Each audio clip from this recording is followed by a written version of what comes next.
say you have 1 minute, let's discuss, and then I start the timer. Go.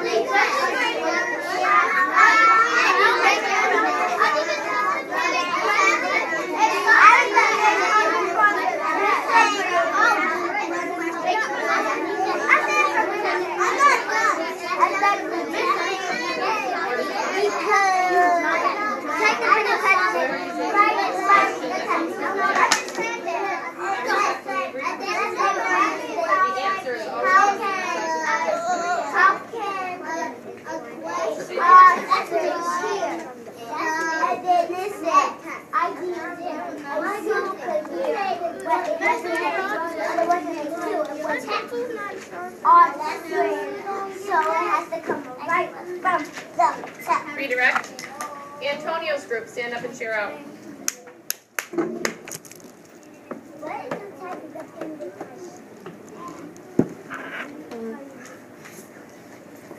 The text-dependent question is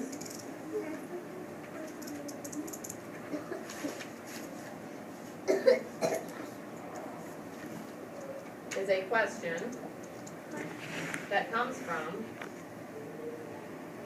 where? Where does the question come from? Where do I get the questions from?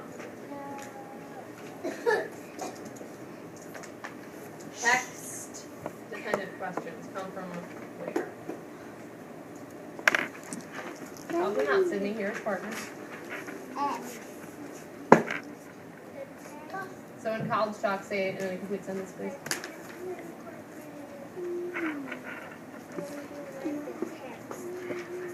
Polish it up.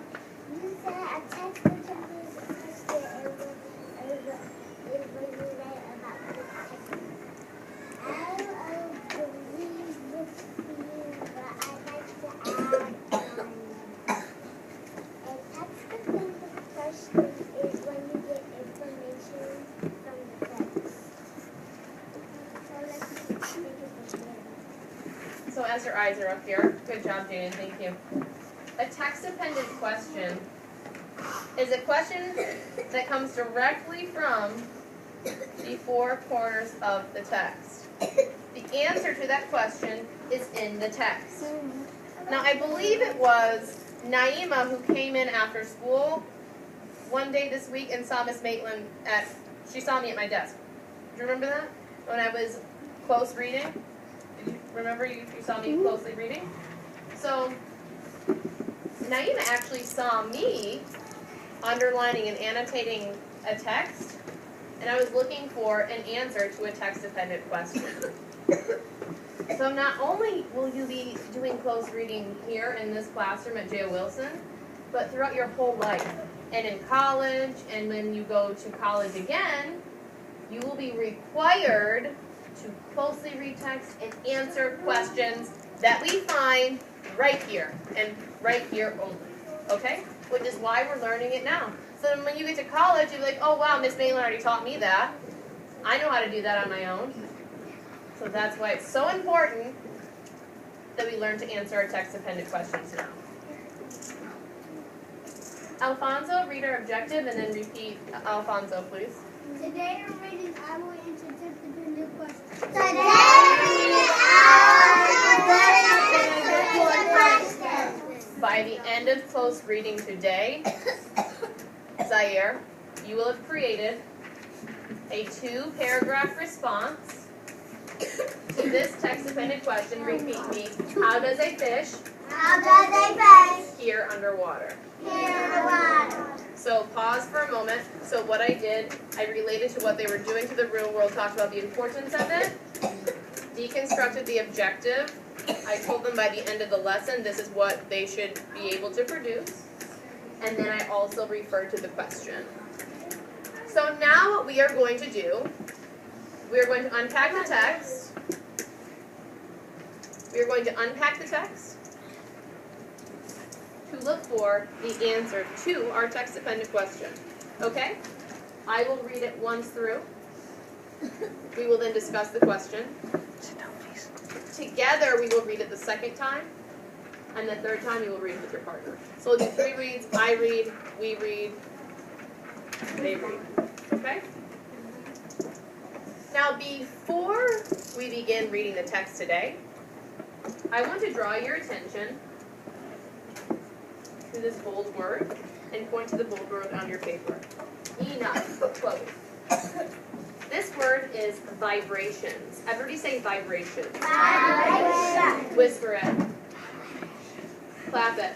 Vibration. Vibrations, as you're tracking me,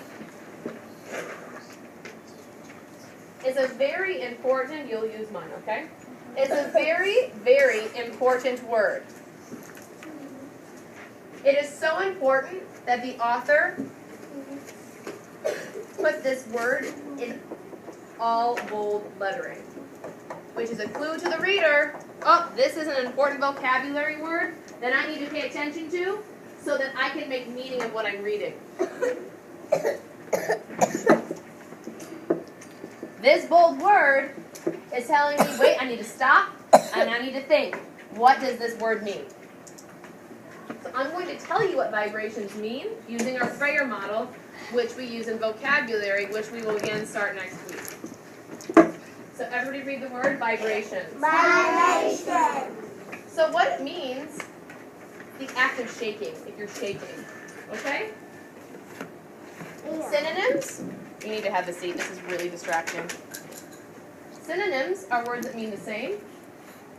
Quivering, throbbing. The antonym, or the opposite of vibrations, means that you're just standing still and you're steady. So with your body, show me how you are shaking. So these are vibrations. Now be still. That's the opposite. And here's a little picture of some vibrations. And then I use vibrations in a sentence. During the earthquake, I could feel vibrations. There was an earthquake in Washington, D.C. And in this classroom, everything was shaking. It was vibrating. Okay? What? So that's what vibrations are. I saw the movie. Again, we're not shouting out. Here, Yusuf. So now we know what vibrations means. It just means to shake, to quiver. Now we're ready to read the text. So what question am I thinking about as I read today? Everybody read it, please.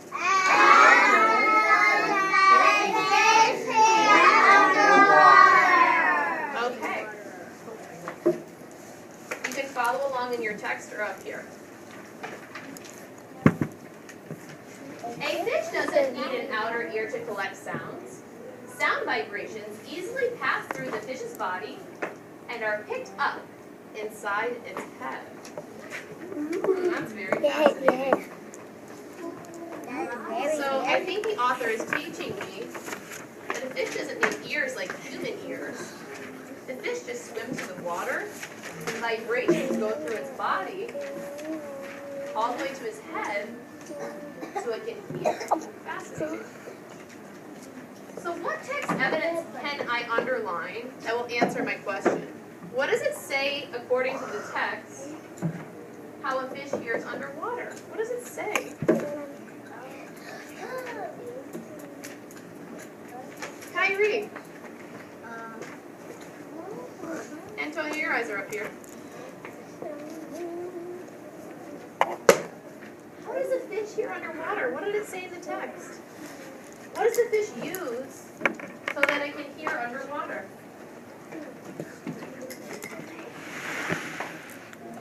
What was the word we just learned?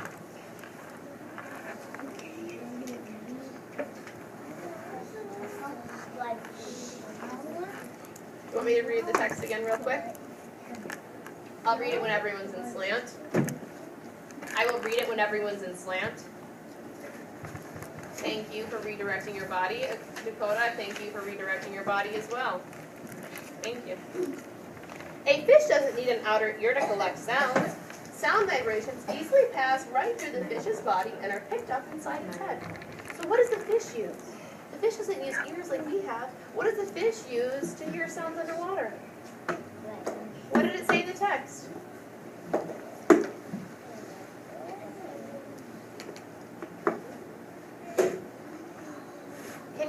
the word in the text? Come up here and point to the word in the text.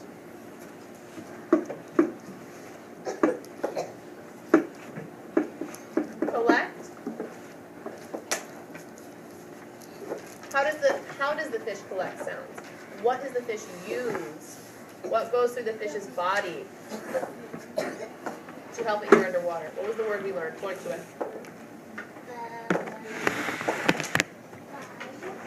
Point to the word. Important vocabulary word. The important vocabulary word we just learned. And it's over there too. And it's a bold word. So point to the bold word in the text. Point to it, please. Yes. So that the fish uses vibration. So can you share that with the class, please?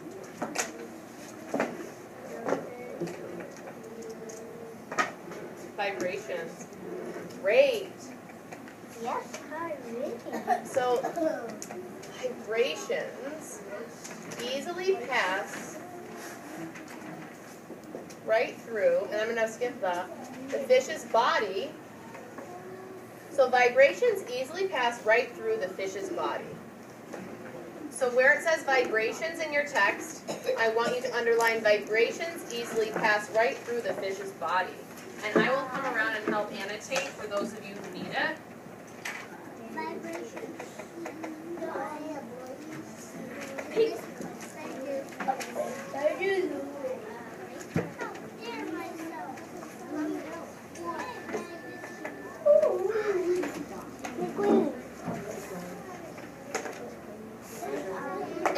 And an effort and attempt would be appreciated, like trying, doing your personal best.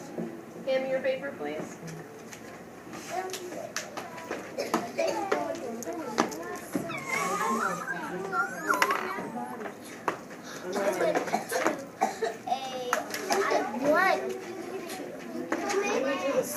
Everybody read the phrase we underlined, starting at vibrations. Go.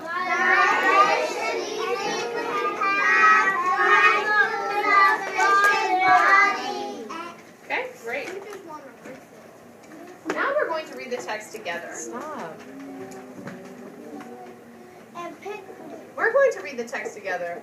I'm going to lose my job in about 2 seconds. I thought it was just me.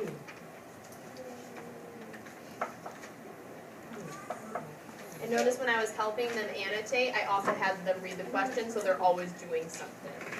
So let's read it together. This should be a very quick read. There are only 2 complete sentences, okay? Yeah. A fish doesn't need an ear to collect sounds. Sound vibrations easily pass right through the fish's body and its head. So again, how does a fish hear underwater?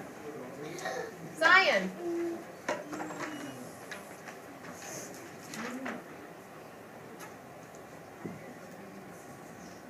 How does a fish hear underwater? What does a fish use to hear underwater?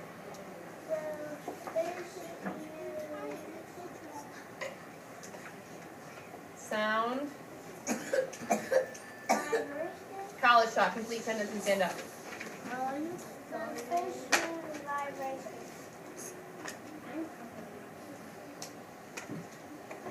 Everybody read the question. How?